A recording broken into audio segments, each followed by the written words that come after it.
On the run, the sun was fierce, casting a scorching blaze across the arid desert landscape.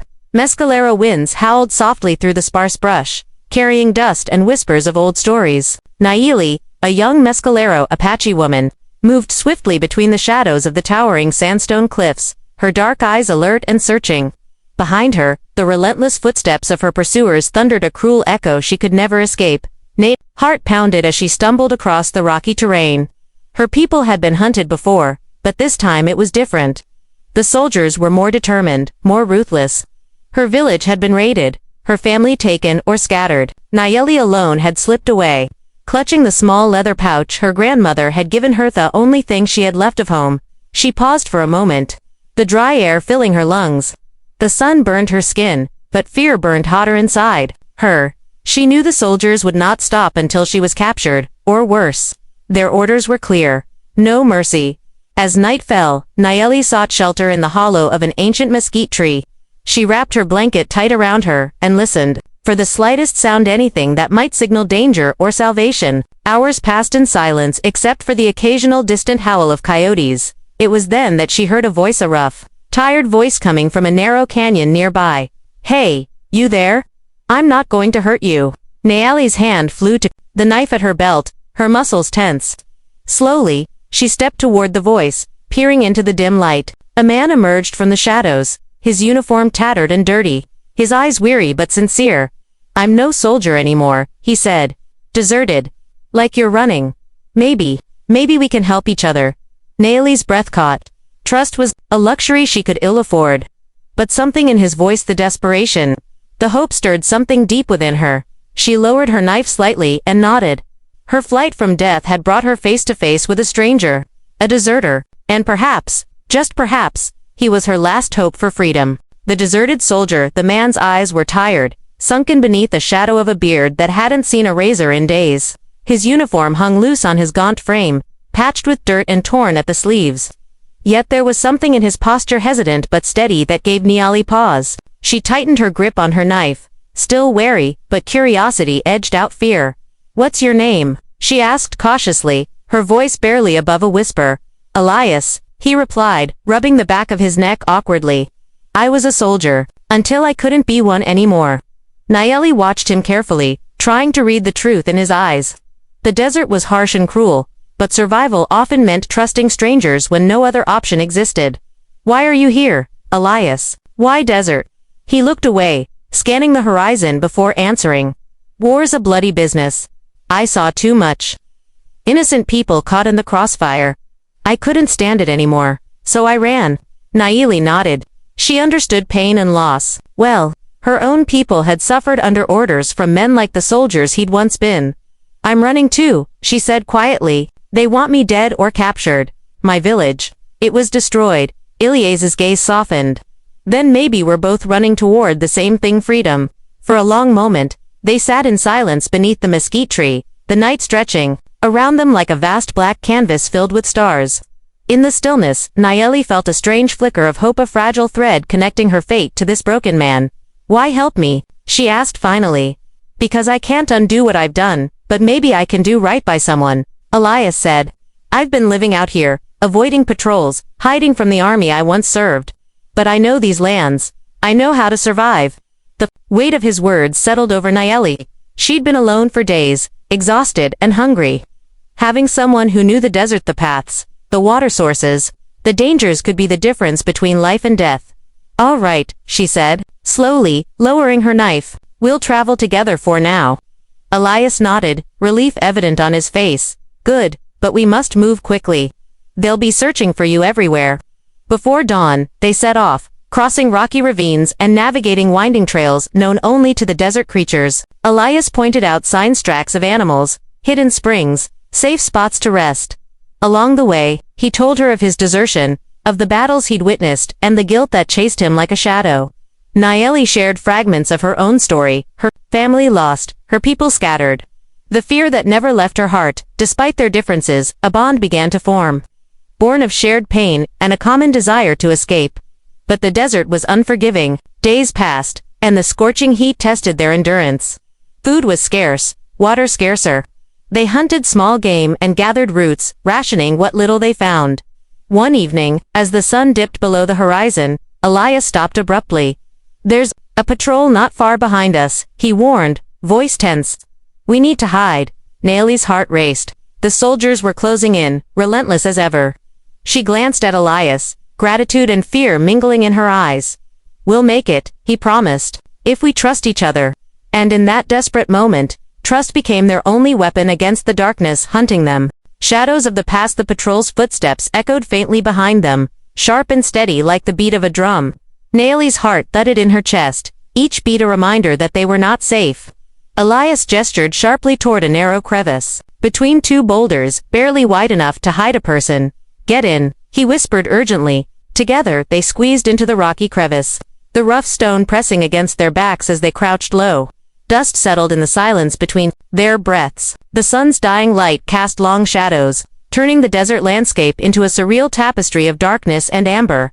The patrol passed within yards, their rough voices and rattling gear sounding disturbingly close. Naomi's hands trembled, the pulse in her throat deafening. Elias placed a steadying hand on her shoulder, grounding her. Time stretched, seconds folding into minutes until the soldiers' footsteps finally faded into the distance. When the coast was clear, they emerged, the adrenaline still coursing through their veins. "We can't keep running blindly," Elias said, scanning the horizon. "We need a plan." Naomi nodded, feeling the weight of survival settle more heavily on her shoulders. The desert was vast but unforgiving, and their pursuers seemed tireless. She knew the terrain better than Elias, but the soldiers had knowledge and weapons advantages she couldn't ignore. "We head east," she said firmly. "There's an old Mescalero settlement there, abandoned but safe. We might find supplies or shelter." Elias hesitated. "It's risky. The army might patrol near there.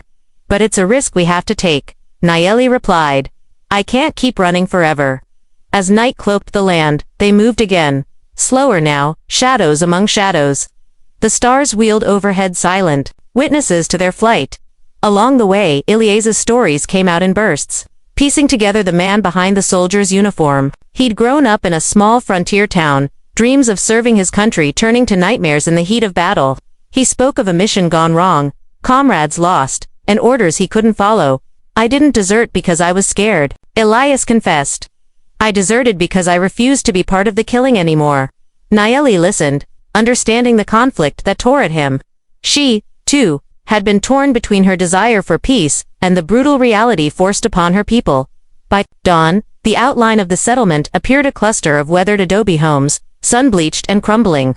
Naomi's heart lifted. It was not much, but it was a refuge. Inside one of the homes, they found cracked pottery, dried herbs and empty shelves.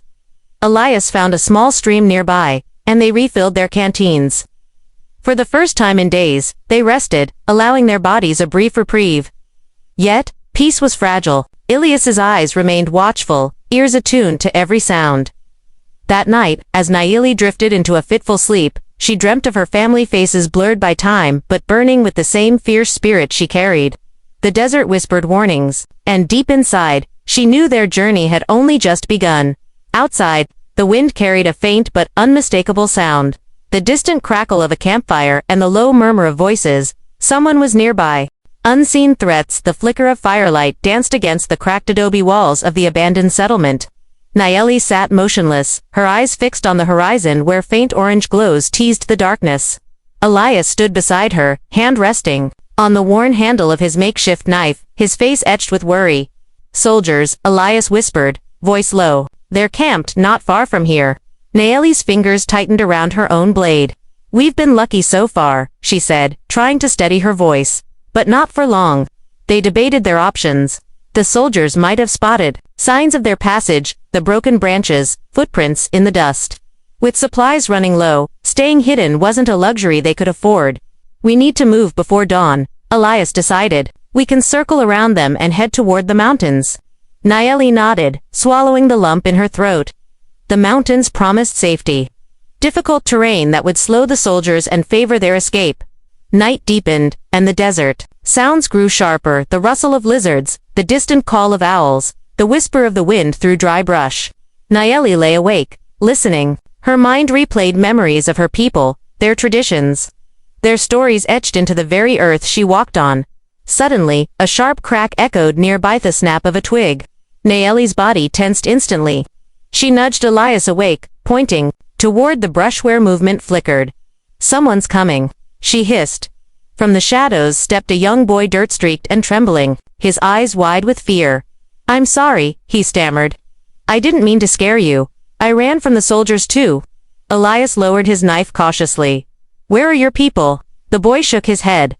"They were taken. I escaped." "Please, don't tell them." Nayeli exchanged a glance with Elias. The boy's story echoed hers. Another soul caught in the nightmare of war and displacement. "We'll keep you safe," Nayeli said gently. "But you have to be quiet and stay close." With their small group now 3, the stakes felt higher. Yet, in the boy's frightened eyes, Nayeli found a renewed sense of purpose. They were no longer just running for themselves, they carried the weight of others' hopes too. Before dawn, they slipped away from the settlement, moving silently through rocky ravines and dry creek beds.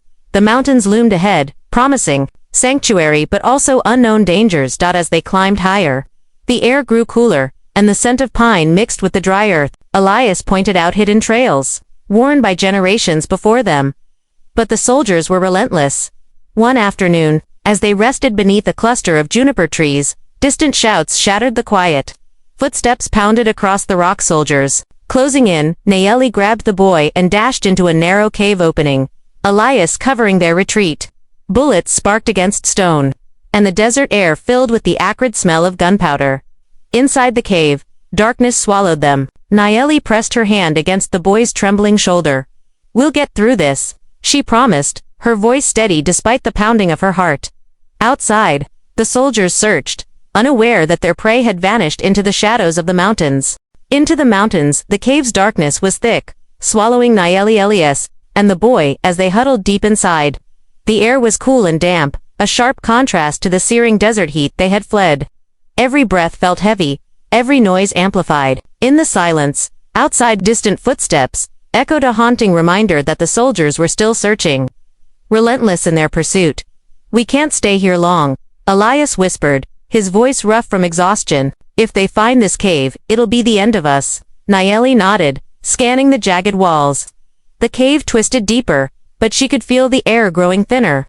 The mountains were harsh, and while they offered refuge, they also held unseen dangers. The boy, whose name they learned was Tawa, clung tightly to Nayeli's hand. His wide eyes shone with a mix of fear and awe. "Will they catch us?" he asked softly. "No," Nayeli promised, though her own heart was heavy with uncertainty. "We have to believe we'll be safe." As they ventured further inside, thoughts drifted to her ancestors, their strength, their wisdom in surviving these lands. She touched the leather pouch from her grandmother, a talisman passed down through generations, filled with dried herbs and small charms meant to protect. Suddenly, a faint sound caught her attention, water dripping somewhere deeper in the cave. Elias flicked a match, and for a brief moment, the flickering flame revealed a narrow passage leading down toward an underground stream. "Fresh water," Elias breathed, hope sparking in his eyes. They followed the passage, careful not to disturb loose stones. The cool water was a blessing, and they drank deeply, replenishing their strength. But their respite was brief. A sudden roar echoed through the cavern. A mountain lion, disturbed by their intrusion, prowled nearby. Nayeli's knife flashed as she stepped protectively in front of Tawa. Elias grabbed a sturdy branch. The mountain lion's eyes gleamed in the dark as it circled, muscles coiled to strike. Nayeli remembered the stories of her people, respect they held for the creatures of the land. She whispered softly, drawing on the old prayers taught by her grandmother. The lion hesitated, its snarls lowering into a cautious growl. After a tense moment, it retreated, melting back into the shadows. The danger passed, but the encounter left them shaken. "We're not just running from men," Nayeli said, voice steady but laced with awe. "The mountains test us too." Elias nodded, looking at her with newfound respect. "You know these lands better than I ever will." For the first time since they met, their journey felt less like a desperate flight and more like a fight to reclaim something: hope, freedom, life itself. As they camped near the underground stream, stars glittered overhead through the cave's entrance. Nayeli pulled out the pouch and held it close. "We'll survive," she vowed. Together, bonds forged in fire days blurred as Nayeli, Elias, and Tawa pressed deeper into the rugged mountains. The desert heat gave way to crisp pine-scented air, and the towering cliffs cast long shadows over their path. Each step was harder than the last, but their determination burned brighter than ever. Their small group had grown closer in the face of hardship. Elias, once a hardened soldier, now showed a gentler side. Sharing stories from his youth and listening intently to tales of the Mescalero, people, their traditions, their struggles, their enduring spirit. Toa, the young boy, became their heart. His laughter, fragile but genuine, pierced the bleakness of their situation and reminded them of what they fought for. One evening, after gathering firewood beneath a sky ablaze with stars, Nayeli sat beside the flickering flames. She took the leather pouch from her grandmother and opened it, revealing dried sage, sweetgrass, and small, worn stones. These helped my grandmother when times were dark, Nayeli explained softly. They carry the strength of our ancestors. Elias reached out, touching the pouch reverently. Maybe they carry more than just memories. As they rested, the distant sound of hooves shattered the calm. Shadows moved swiftly among the trees, closing in. We're not alone up here, Elias whispered urgently. They're tracking us. Nayeli's eyes narrowed. We have to fight, or we'll never be free.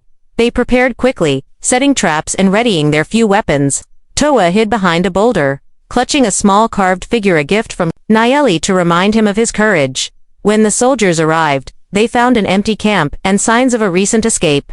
Frustration etched into their faces. They searched the forest but were unaware of the hidden vantage point Nayeli and Elias had taken. A fierce firefight erupted, bullets tearing through the air and shattering branches. Nayeli moved like a shadow, guided by instinct and knowledge of the land. Elias covered her, their movements synchronized despite the chaos. The battle was brutal but brief. The soldiers, unprepared for guerrilla tactics in such terrain, retreated, nursing wounds and bruised pride. Breathing heavily, Nayeli lowered her weapon and looked at Elias. We've only just begun. He nodded, a fire burning in his eyes that had been absent for too long. Their flight had turned into a fight for freedom, for survival, and for the right to live unchained. Freedom's dawn. The first light of dawn filtered softly through the pines, casting a golden glow over the rugged mountain peaks. Nayeli stood on a rocky outcrop, the wind teasing strands of her dark hair as she looked out over the valley below. For the first time in weeks, a fragile peace settled over her heart.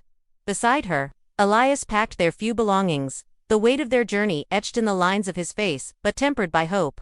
Toa, now less frightened and more curious, explored nearby, his laughter carrying on the breeze. Their path had been fraught with peril, relentless soldiers, harsh terrain, and the constant shadow of death, yet through every trial they had endured. Together, Nayeli turned to Elias. We've come far, but our people still need help. We can't hide forever. Elias met her gaze, a slow nod confirming his agreement. We fight for a future where no one has to run. The mountains behind them were a fortress, but also a promise that freedom was worth every risk. As they began their descent toward the valley where survivors of Nayeli's tribe had gathered in secret, she clutched the leather pouch tightly. Inside were not just relics, but a symbol of resilience and hope.